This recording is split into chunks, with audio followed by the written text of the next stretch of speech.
بسم اللہ الرحمن الرحیم۔ قرآن مجید پر اعتراضات کے حوالے سے مختصر اور اصولی مباحث کے ساتھ ایک دفعہ پھر حاضر خدمت ہوں۔ آج ہمارا موضوع یہ ہوگا کہ قرآن مجید نے اہل کتاب کے بعض ایسے عقائد بیان کیے ہیں جو خود اہل کتاب ان کو نہیں مانتے، تو ان کی کیا حقیقت ہے۔ دیکھیے، یہ بات ایک فطری سی ہے کہ علاقے میں مذہب ایک ہوتا ہے، لیکن علاقے میں یا زمانے میں اس میں بہت ساری چیزوں کی تبدیلی آ جاتی ہے۔ اگر آپ مسلمانوں ہی کو دیکھیں تو کچھ ایسے ہیں جو شرک بھی کر رہے ہیں، حالانکہ ان کا جو نظریہ ہے وہ توحید کا ہے، عقیدہ ان کا توحید کا ہے، لیکن وہ اس شرک میں مبتلا ہوتے ہیں، بدعات میں مبتلا ہوتے ہیں، دین میں اس کی کوئی اجازت ہی نہیں ہوتی، وہ کام کر رہے ہوتے ہیں، گناہ گار بھی ہوتے ہیں۔ اللہ نے زنا حرام کر رکھا ہے، لیکن زنا کرنے والے موجود ہوتے ہیں۔ تو اس سے یہ میں کہنا یہ چاہتا ہوں کہ مین سٹریم جو کرسچنز ہیں یا جوز ہیں، ان سے ہٹ کر کچھ عقیدہ کسی زمانے میں عرب کے علاقے میں مختلف ہو سکتا ہے۔ یہ کوئی بعید عقل بات نہیں ہے، دنیا میں ایسا ہوتا ہے۔ قرآن مجید نے جب اس طرح کے عقائد ان کے بیان کیے تو قرآن مجید کے مخاطبین میں وہ نظریات پائے جاتے تھے۔ یہ عین ممکن ہے کہ اس عہد میں سب جگہ یہی پایا جاتا ہو، اور عین ممکن ہے کہ سب جگہ پہ ایسا نہ ہو، صرف حجاز میں رہنے والے یہود و نصارہ کا یہ نظریہ ہو، یا یمن کے عیسائیوں کا یہ اس طرح کے نظریات ہوں۔ تو یہ بات اصولی طور پر واضح رہنی چاہیے کہ یہ لازم نہیں ہوتا کہ مسلمانوں کے آج کے عقائد ماضی میں بھی پائے جائیں اور ماضی والے عقائد آج بھی پائے جائیں، یہ لازم نہیں ہے۔ ایسا ہی کرسچن میں ہے، ایسا ہی جوز میں ہے۔ اسی طرح ایک علاقے میں پائے جانے والے عقائد ضروری نہیں ہے کہ اسی مذہب کے دوسرے علاقے میں پائے جانے والے عقائد سے ملتے جلتے ہوں، مختلف ہو سکتے ہیں۔ مثلا ہمارے کرسچنز اور جو پاکستان سے باہر لوگ رہتے ہیں، میں نے یہاں لوگوں کو دیکھا ہے کرسچنز کو کہ وہ بعض چیزیں نہیں کھاتے، مثلا خرگوش نہیں کھاتے، وہ سور وہ بھی حرام سمجھتے ہیں، لیکن ویسٹ کے کرسچنز سور کھاتے ہیں۔ تو اگر میں اپنے پاکستان کے کرسچن سے بات کروں کہ تم بھی سور نہیں کھاتے ہو، ہم بھی نہیں کھاتے ہیں، تو ہمارے یہاں کے کرسچنز بھی اکثریت ان کی شراب نہیں پیتی، ویسٹ میں پیتی ہے۔ تو اس طرح کی چیزیں جو ہیں، یہ واضح کرنے کے لیے مثال دے رہا ہوں۔ صرف اس بنیاد پر کہنا کہ قرآن مجید نے جو باتیں بیان کی ہیں وہ غلط ہیں، یہ درست رویہ نہیں ہے، کیونکہ جو تاریخی پروسیس ہے ہمارا، وہ یہ بتاتا ہے کہ عہد بعہد ایک ہی مذہب کے عقیدے تبدیل ہوتے رہتے ہیں، اور اس کے ماننے والے اپنے نظریات، اپنے عقائد، اپنے شرائع کو تبدیل کرتے رہتے ہیں۔ اگر آپ صرف کرسچینٹی میں حضرت عیسیٰ اس کے بارے میں جان لیں کہ جب وہ کونسلز بلاتے تھے تو اس میں کیا کیا چیزیں طے پاتی تھیں۔ ایک کونسل کی روداد میں حضرت مریم کو اللہ کی ماں قرار دیا گیا ہے، وہ موجود ہے، ہسٹری کا حصہ ہے۔ تو کیا اس سے پہلے والے کرسچنز اور اس کے بعد والے کرسچنز، اور پھر جنہوں نے اس کونسل کی بات کو مانا، جنہوں نے نہیں مانا، سب کے نظریات ڈیفرنٹ ہو گئے۔ ہو سکتا ہے کہ ایک گروہ مان رہا ہو کہ وہ خدا کی ماں نہیں ہے، ایک خدا کی ماں مان رہے ہوں ایک گروپ والے۔ تو اس طرح کے مذاہب کے بارے میں آج کے اگر کرسچنز اور جوز کسی چیز کا انکار کرتے ہیں تو اس سے قرآن کی بات غلط نہیں ہوتی۔ تو اب جو اس وقت بھی دیکھ لیں اگر آپ، تو میں نے اپنے علاقے کی مثال دی کہ ہمارے کرسچنز ڈیفرنٹ ہیں ویسٹرن کرسچنز کے مقابلے میں۔ تو اس طرح سے یہ بات کہنا کہ یہ ایسا ہے اور وہ ایسا ہے اور قرآن مجید میں نقص ہے، یہ غلط بات ہے۔ اب میں مثالیں چند سامنے آپ کے رکھتا ہوں۔ وقالت الیہود عزیر ابن اللہ، یہود یہ کہتے ہیں کہ عزیر جو ہیں وہ اللہ کے بیٹے ہیں۔ عزیر کو اللہ کا بیٹا قرار دینا یہ یہود کے ہاں ایک نظریے کے طور پر مانا جاتا تھا، اس کو قرآن مجید نے بیان کیا ہے۔ اور اب یہ جو نظریہ ہے یہ موجودہ زمانے کے یا مین سٹریم جوز اس بات کو نہیں مانتے، لیکن اللہ تعالیٰ نے ان کے اس عقیدے کو بیان کیا ہے۔ تو لگتا یہی ہے کہ حجاز کے یہود یا اس زمانے کے یہود اس طرح کا عقیدہ رکھتے تھے، اور یہ عقیدہ ضروری نہیں کہ لکھا ہوا موجود ہو۔ یہ بھی بات سمجھنی چاہیے، کیونکہ وہ زمانہ زیادہ تحریروں کا زمانہ نہیں ہے۔ جس طرح آج کل کتابیں لکھی جا رہی ہیں، پرانے زمانے میں کتابیں نہیں لکھی جاتی، تو سینہ بسینہ عقیدے ہوتے ہیں۔ ہمارے ہاں بہت سارے عقیدے ایسے ہو سکتے ہیں جو کبھی کتاب میں نہ لکھے گئے ہوں، ٹھیک ہے۔ تو یہ جو دور ہے، جس دور میں قرآن مجید نازل ہو رہا ہے، کتابیں کتنی لکھی جاتی تھی؟ بہت تھوڑی۔ تو اس لیے یہ نظریہ ان کے دلوں میں ہو سکتا ہے، ان کے سوسائٹی میں چلن ہو سکتا ہے، وہ لکھا ہوا نہیں تھا۔ تو ایک تو یہ بات ہے۔ دوسری بات یہ کہ خاص اس علاقے کا یہ نظریہ ہو سکتا ہے۔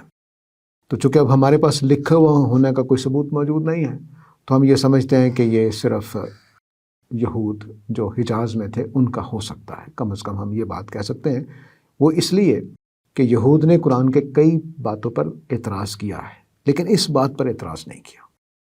یعنی ہمارے ریکارڈ میں یہ اعتراض موجود ہے کہ یہود جب قرآن مجید نے کہا کہ وہ اپنے فقیہوں کو، علماء کو خدا بناتے ہیں، تو یہود نے کہا ہم تو نہیں کرتے۔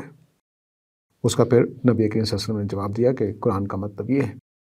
تو اس طرح سے اس پر کبھی اعتراض نہیں کیا یہود نے کہ ہم تو عزیر کو ابن اللہ نہیں مانتے۔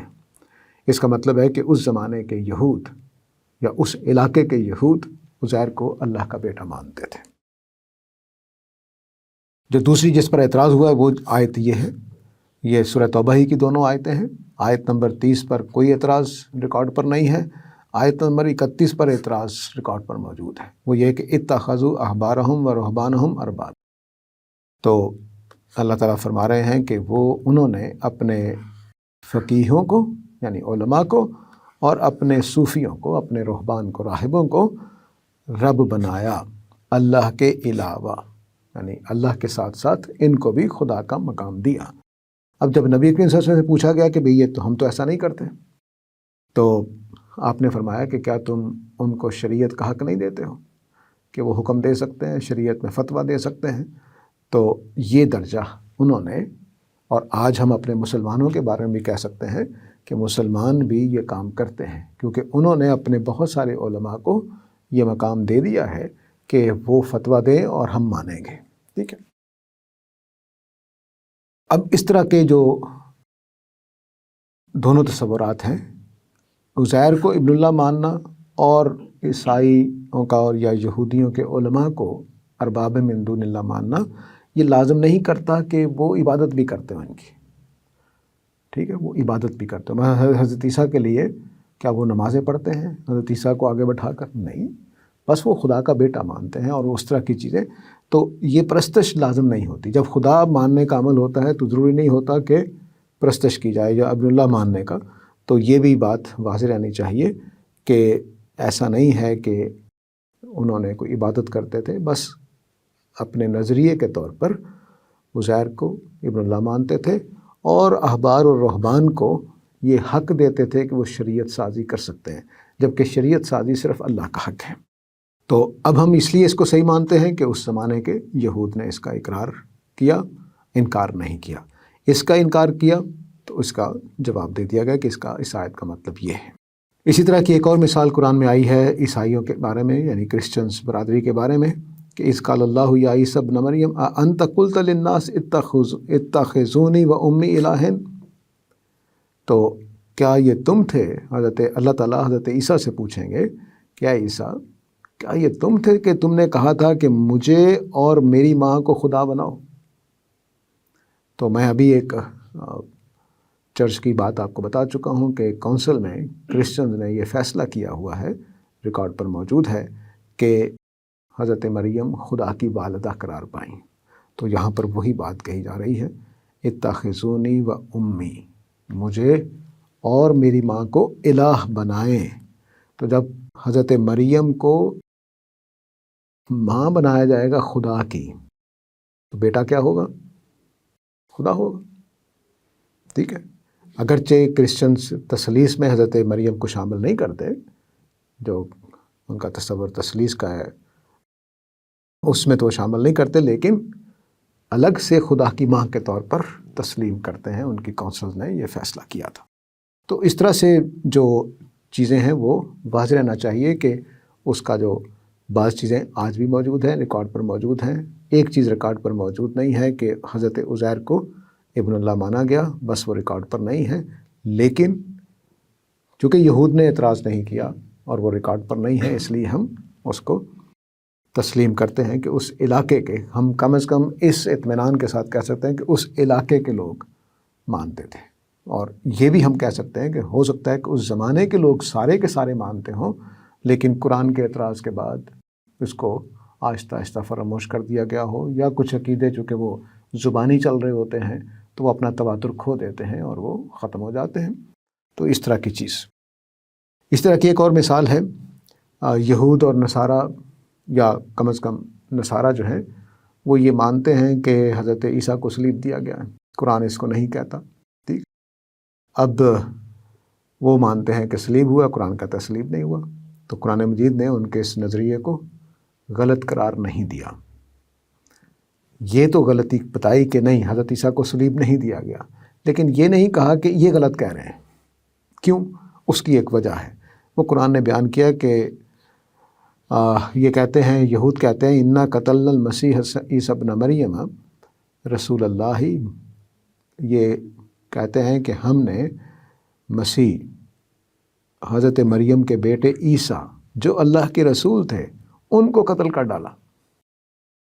اللہ تعالیٰ فرما رہے وما قتلوہ، انہوں نے اس کو قتل نہیں کیا، وما صلبوہ، نہ انہوں نے ان کو صلیب دیا، ولیکن شبہ لہم، لیکن ان کو خدا نے کسی اشتباہ میں ڈال دیا تھا، شبہ میں ڈال دیا تھا۔ اب جب شبہ ہے تو شبہ رپورٹ ہو رہا ہے، تو یہود نصارہ جو ہیں وہ اس شبہ کو رپورٹ کر رہے ہیں کہ حضرت عیسیٰ صلیب پہ چڑھا دیے گئے تھے، تو یہ شبہ ہے جو چلتا آ رہا ہے، لیکن یہ خود ان کی اپنی کتابوں سے واضح ہو جاتا ہے کہ یہ شبہ الگ تھا، لیکن حضرت عیسیٰ اس شبہ کو دور کرنے کے لیے آئے اور لوکا کی انجیل کے مطابق 40 دن تک بیچ میں رہے، یہ بتانے کے لیے کہ میں زندہ ہوں، میں زندہ ہوں، میں زندہ ہوں۔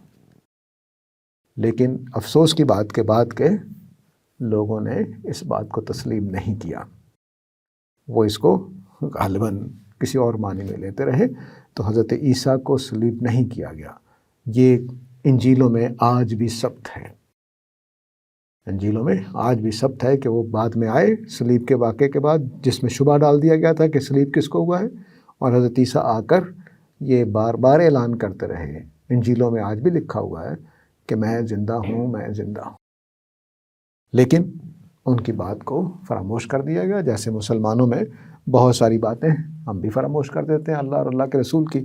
تو یہ وہ حقیقت ہے، میں نے چند اصولی مثالوں سے بات واضح کر دی ہے، باقی تمام چیزیں اسی اصول پر آپ سمجھ سکتے ہیں کہ علاقے میں فرق پڑ سکتا ہے، زمانے میں فرق پڑ سکتا ہے، اور کچھ چیزیں ایسی ہیں جو ریکارڈ پر ہیں لیکن وہاں پہ مس انڈرسٹینڈنگ ہو چکی ہوئی ہے۔ تو اس کے ساتھ ہی اجازت چاہتا ہوں، وآخر دعوانا ان الحمد للہ رب العالمین۔